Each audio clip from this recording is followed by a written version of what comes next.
ATC energy system limited एक और SME IPO and ये कंपनी बैटरी सेगमेंट में ऑपरेट करती है, बैटरीज इंडस्ट्री में ऑपरेट करती है।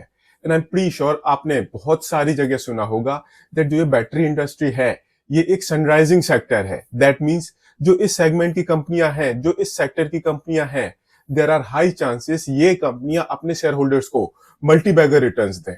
एंड जब भी इस तरह की सिचुएशन होती है तो जो छोटी छोटी कंपनियां होती हैं उनके अंदर ज्यादा ग्रोथ आती है, वो कंपनियां ज्यादा बड़ी मल्टी बैगर्स बनती हैं। बिकॉज जो एक ऑलरेडी बड़ी कंपनी है वो कितनी बड़ी कंपनी बनेगी, जो छोटी कंपनी है वो काफी ज्यादा रिटर्न्स देती है इस तरह की सिचुएशन में। ये जो कंपनी है एटीसी एनर्जी सिस्टम काफी छोटी कंपनी है, अपने सेगमेंट में है आज की डेट में। फ्यूचर में कितनी बड़ी कंपनी बनेगी ये हमें फ्यूचर में ही पता चलेगा। अभी जानते हैं इस कंपनी के बारे में एंड इसके आने वाले आईपीओ के बारे में। कहीं मत जाइए, चैनल को सब्सक्राइब कर लीजिए। सबसे पहले जान लेते हैं इस कंपनी के बारे में। एटीसी एनर्जी सिस्टम लिमिटेड ये कंपनी एक महाराष्ट्र बेस्ड कंपनी है, 2020 से इस बिजनेस में है। बेसिकली ये कंपनी काफी नई कंपनी है आज की डेट में एंड ये कंपनी बैटरीज की मैन्युफैक्चरिंग करती है। महाराष्ट्र में इस कंपनी का एक प्लांट है एंड नोएडा में, दिल्ली एनसीआर के नोएडा में इस कंपनी का एक प्लांट है। नोएडा वाला प्लांट ये काफी बड़ा है as compare to its Maharashtra plant. अब जो ये कंपनी है आप इसको बैटरीज मैन्युफैक्चरर बोलोगे या फिर असेंबलर बोलोगे, ये मैं आपके ऊपर छोड़ता हूं। बिकॉज अगर आप इस कंपनी का एसेट बेस देखोगे तो ये कंपनी आपको बैटरीज मैन्युफैक्चरर नहीं लगेगी, बैटरीज असेंबलर लगेगी। अब सी जो ये कंपनी है ये company low cost lithium ion and lithium ion batteries में डील करती है। एंड जो इस कंपनी के प्रोडक्ट पोर्टफोलियो है इसको इस कंपनी ने 4 कैटेगरीज में डिवाइड करा हुआ है। बेसिकली जो ये इस कंपनी की बैटरियां होती हैं वो 4 कैटेगरीज में डिवाइडेड है। एक तो हो गया mini, then small, medium and large batteries. अगर हम यहाँ पर इस कंपनी के प्रोडक्ट की प्राइसिंग देखें तो जो इस कंपनी की बैटरियां हैं, जो इस कंपनी के प्रोडक्ट्स हैं वो 40 रुपए से शुरू होते हैं एंड 11 लाख रुपए तक जाते हैं। बट जो इस कंपनी की मैक्सिमम रेवेन्यू आती है वो छोटी छोटी बैटरीज से आती है। आई मीन आप इस कंपनी का ये वाला चार्ट देखो, यहाँ पर जो इस कंपनी की सबसे ज्यादा रेवेन्यू आ रही है वो आ रही है मिनी सेगमेंट से। वो बैटरियां जो काफी छोटी हैं, वो बैटरियां जो 40 रुपए से शुरू होती हैं एंड 1600 रुपए तक जाती हैं। यहां से इस कंपनी की जो टोटल रेवेन्यू है 64% आती है। स्मॉल बैटरीज के सेगमेंट से इस कंपनी की टोटल रेवेन्यू का 16% आता है। मीडियम बैटरी से 19% आता है एंड वो बैटरियां जिनका प्राइस 40,000 रुपए से शुरू होता है एंड 11 लाख रुपए तक जाता है, वहां से इस कंपनी के टोटल रेवेन्यू का 1% आता है। ऐसे ही जो ये इस कंपनी के प्रोडक्ट्स हैं ये ऑलमोस्ट सारे के सारे डोमेस्टिक मार्केट में ही बिकते हैं। एक्सपोर्ट इस कंपनी का ऑलमोस्ट 0 है। हालांकि फाइनेंशियल ईयर 23-24 में इस कंपनी ने थोड़ा सा एक्सपोर्ट किया है। एंड जब इस कंपनी ने अपना बिजनेस शुरू किया था ये कंपनियां बेसिकली बैंकिंग सेगमेंट में अपने प्रोडक्ट सप्लाई करती थी। धीरे धीरे इस कंपनी ने और कस्टमर्स को ऐड किया एंड काफी सारी इंडस्ट्रीज की नीड को कैटर करना शुरू कर दिया। एंड अगर हम बात करें इस कंपनी के प्रोडक्ट यूसेज की तो वो काफी सारी इंडस्ट्रीज में यूज होते हैं। I mean look at this company, इस कंपनी के प्रोडक्ट्स यूज होते हैं ड्रोन्स में, टू व्हीलर्स में, एनर्जी स्टोरेज सिस्टम की तरह, यूपीएस इन्वर्टर में, सोलर इंडस्ट्रीज में, लाइटनिंग इंडस्ट्रीज में, agriculture equipment, cleaning equipment, material handling equipment, toys, weighing machine, automated guided vehicles. I mean बहुत सारी इंडस्ट्रीज में इस कंपनी के प्रोडक्ट्स यूज होते हैं। बट आज की डेट में जो इस कंपनी की रेवेन्यू है इंडस्ट्री वाइज हम देखें तो वो बैंकिंग सेगमेंट से ही सबसे ज्यादा है। आई मीन आप इस कंपनी का ये वाला चार्ट देखो, बैंकिंग इंडस्ट्री से जो इस कंपनी की टोटल रेवेन्यू है 57% आती है। फिर इलेक्ट्रिक व्हीकल सेगमेंट से 17% आती है, ड्रोन सेगमेंट से 12% रेवेन्यू आती है एंड देन लेस देन 5% या फिर 5% के आसपास जो इस कंपनी की रेवेन्यू है वो अदर सेगमेंट से आती है, अदर इंडस्ट्रीज के क्लाइंट से आती है। अब सी जो ये बैटरी इंडस्ट्री है इसको हम सनशाइनिंग सेक्टर बोलते हैं। दैट मीन्स इस पर्टिकुलर सेगमेंट में बहुत सारे प्लेयर्स एंटर कर रहे होंगे एंड ये रियलिटी है। इस सेगमेंट में छोटे लेवल पर बहुत ज्यादा कंपटीशन है, बहुत सारी कंपनियां छोटी छोटी बैटरीज में डील करती हैं। इस कंपनी ने अपने आईपीओ पेपर में 2 कंपनीज को अपना कॉम्पिटिटर रिकॉग्नाइज करा है। एक है एवरीडे इंडस्ट्रीज एंड दूसरी है हाई एनर्जी बैटरीज। ये 2 कंपनियां इस कंपनी के मार्केट में कॉम्पिटिटर है जो कि लिस्टेड है। बट अगर हम इस कंपनी की परफॉर्मेंस देखें, रेवेन्यू देखें, इस कंपनी के प्रॉफिटेबिलिटी मार्जिन्स देखें तो रेवेन्यू वाइज ये कंपनी अपने कंपटीशन में बहुत छोटी कंपनी है। इतनी ज्यादा छोटी कंपनी है दैट यहां पर साइज ये बहुत ज्यादा मैटर करता है। बट जो ये इस कंपनी के प्रॉफिटेबिलिटी मार्जिन्स हैं वो अपने कंपटीशन में सबसे बेस्ट हैं।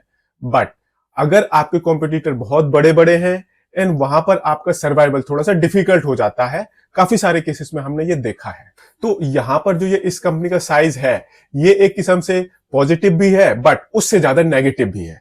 नाउ अब जो ये इस कंपनी का साइज है, एक किस्म से ये पॉजिटिव है बट पॉजिटिव से ज्यादा नेगेटिव भी है। बिकॉज जो ये छोटी छोटी कंपनियां होती हैं, ज्यादातर केसेस में ये प्राइस वॉर जब शुरू होता है उस पर्टिकुलर इंडस्ट्री में, तो ये सर्वाइव नहीं कर पाती। एंड इस कंपनी का जो स्केल है वो अभी काफी छोटा है। आई मीन ये कंपनी सर्वाइव करने के लिए अगर प्राइस वॉर शुरू होता है एंड कोई कॉम्पिटिटर इस कंपनी को स्पेसिफिकली टारगेट करता है, तो हो सकता है ये कंपनी शायद मार्केट में स्टैंड ना कर पाए।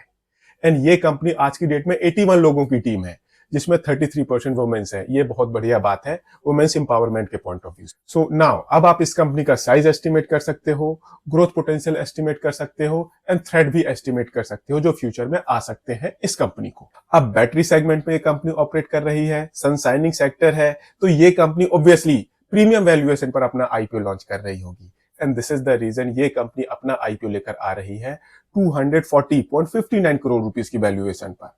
63.76 करोड़ रुपीस का इस कंपनी का इशू साइज है। 51.02 करोड़ रुपीस का फ्रेश इशू कंपोनेंट है। 112 रुपीस से 118 रुपीस का प्राइस बैंड है एंड 1200 शेयर्स का लॉट साइज है। तो इस हिसाब से जो इस कंपनी में मिनिमम इन्वेस्टमेंट होगी, ये होगी 1,41,600 रुपीस की। 25 मार्च को आईपीओ ओपन होगा, 27 मार्च को आईपीओ क्लोज हो जाएगा एंड 2 अप्रैल को इस कंपनी की लिस्टिंग होगी। अब एक काम करते हैं, अब हम इस कंपनी के फाइनेंशियल्स देख लेते हैं कि जो इस कंपनी के फाइनेंशियल्स हैं वो इस कंपनी के बारे में क्या बताते हैं। शुरू करते हैं एसेट बेस से। आई मीन मार्च 2022 में इस कंपनी का एसेट बेस था 36 करोड़ रुपीस का। फिर ये अगले साल 40 करोड़ रुपीस को क्रॉस कर गया है। मार्च 2024 में ये 50 करोड़ रुपीस को टच कर गया है एंड इस साल के 6 महीने में ये 71 करोड़ रुपीस को क्रॉस कर गया है। रेवेन्यू की बात करें तो मार्च 2022 में ये 36.5 करोड़ रुपीस की थी, फिर ये कम हुई है 33 करोड़ रुपीस के आसपास आ गई। मार्च 2024 में ये 51.51 करोड़ रुपीस पर स्टैंड करती है एंड इस साल के 6 महीने में ये 22.5 करोड़ रुपए की है। प्रॉफिटेबिलिटी वाइज ये एक प्रॉफिटेबल कंपनी है, काफी हेल्दी मार्जिन पर ऑपरेट कर रही है। आई मीन मार्च 2022 में 36 करोड़ रुपए की रेवेन्यू में 12 करोड़ रुपए का प्रॉफिट, देन 33 करोड़ रुपीस की रेवेन्यू में 7.7 करोड़ रुपीस का प्रॉफिट, 51 करोड़ रुपीस की रेवेन्यू में 11 करोड़ रुपए का प्रॉफिट एंड 22 करोड़ रुपए की रेवेन्यू में 5.7 करोड़ रुपीस का प्रॉफिट। ये काफी अच्छे मार्जिन हैं इस कंपनी के। एंड ये कंपनी पहले operating cash flow positive company थी, करंट के 6 महीने में ये नेगेटिव हो गया है। बट प्रॉब्लम है इस कंपनी की बोरोइंग। करंट में इस कंपनी के बुक्स में 24.26 करोड़ रुपीस की बोरोइंग है। बट आप इस कंपनी के मार्जिन देखो, ये कंपनी 29.61% के एबिटा मार्जिन पर ऑपरेट कर रही है। सो अब अगर हम इस कंपनी के फाइनेंशियल्स को ब्रॉडर सेंस में देखें तो बहुत छोटी कंपनी है। आई मीन ये इतनी छोटी कंपनी है दैट अगर प्राइस वॉर शुरू होता है तो शायद ये कंपनी सस्टेन ना कर पाए। बोलती है ये कंपनी अपने आप को बैटरीज मैन्युफैक्चरर, बट आप खुद देखो इस तरह के एसेट बेस में क्या आप बैटरीज की मैन्युफैक्चरिंग शुरू कर सकते हो, असेंबली शुरू कर सकते हो? तो आप एक किस्म से मान के चलो ये कंपनी बैटरीज की असेंबलिंग करती है, मैन्युफैक्चरिंग नहीं करती। बिकॉज जो मैन्युफैक्चरिंग होता है वो काफी टीडियस प्रोसेस होता है, वहां पर काफी ज्यादा कैपिटल रिक्वायरमेंट होती है। एंड माइंडेड इस आईपीओ का इस कंपनी के ऊपर, कंपनी की फाइनेंशियल परफॉर्मेंस, ऑपरेटिंग परफॉर्मेंस दोनों के ऊपर काफी पॉजिटिव इंपैक्ट पड़ने वाला है। बिकॉज इस आईपीओ के थ्रू जो भी पैसे इस कंपनी के पास आएंगे, ये कंपनी उन पैसों का यूज करके डेट की रीपेमेंट करने वाली है। इंटरेस्ट बचेगा, प्रॉफिट बढ़ेगा। ये कंपनी अपनी नोएडा की जो फैक्ट्री है वहां पर कुछ सिविल कंस्ट्रक्शन वर्क करेगी, अपनी फैसिलिटी को एक्सपेंड करेगी। अच्छी बात है, कैपिटल एक्सपेंशन है ये, एंड इससे कंपनी की रेवेन्यू अर्निंग पोटेंशियल इंक्रीज होगा। देन जो इस कंपनी की मुंबई फैसिलिटी है, नोएडा फैसिलिटी है, वहां पर ये कंपनी आईटी इंफ्रास्ट्रक्चर इंप्रूव करेगी। इसके बाद ये कंपनी अपने ऑपरेशन को बेटर वे में मैनेज कर पाएगी। कुछ पैसे ये कंपनी यूज करेगी वर्किंग कैपिटल की मैनेजमेंट के लिए एंड थोड़े से पैसे यूज होंगे जनरल कॉर्पोरेट पर्पजेस के लिए। तो अब क्वेश्चन आता है, क्या आपको इस कंपनी के आईपीओ को सब्सक्राइब करना चाहिए या फिर आपको थोड़ा सा वेट करना चाहिए? तो यहां पर मैं आपको बता दूं, कंपनी का साइज बहुत छोटा है। इस लेवल पर यहां पर बहुत ज्यादा कंपटीशन है एंड बहुत सारी कंपनियां इस पर्टिकुलर लेवल पर स्टैंड करती हैं। जिन कंपनीज को इस कंपनी ने अपने आईपीओ पेपर्स में अपना कॉम्पिटिटर रिकॉग्नाइज करा है, वो इस कंपनी के अगेंस्ट बहुत बड़ी बड़ी कंपनियां हैं। हालांकि उन कंपनी से भी बहुत बड़ी कंपनियां मार्केट में ऑलरेडी लिस्टेड है। बट देन क्या पिक्चर बनती है दैट ये कंपनी इस इंडस्ट्री में एक बहुत छोटी कंपनी है। प्राइस वॉर को झेलने लायक ये कंपनी आज की डेट में नहीं है। बहुत बड़ी बड़ी कंपनियां इस सेगमेंट में ऑलरेडी स्टैंड करती हैं। तो there are to cases.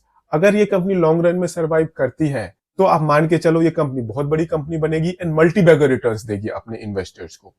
But अगर ये कंपनी सर्वाइव नहीं कर पाई तो फिर एक किस्म से आपकी जो इन्वेस्टमेंट है वो डूब भी सकती है इस पर्टिकुलर सेगमेंट में, या फिर आप एक हाई प्राइस पर स्टक अप रह जाओगे एंड वो प्राइस आपको दोबारा कभी भी नहीं मिलेगा बेचने के लिए।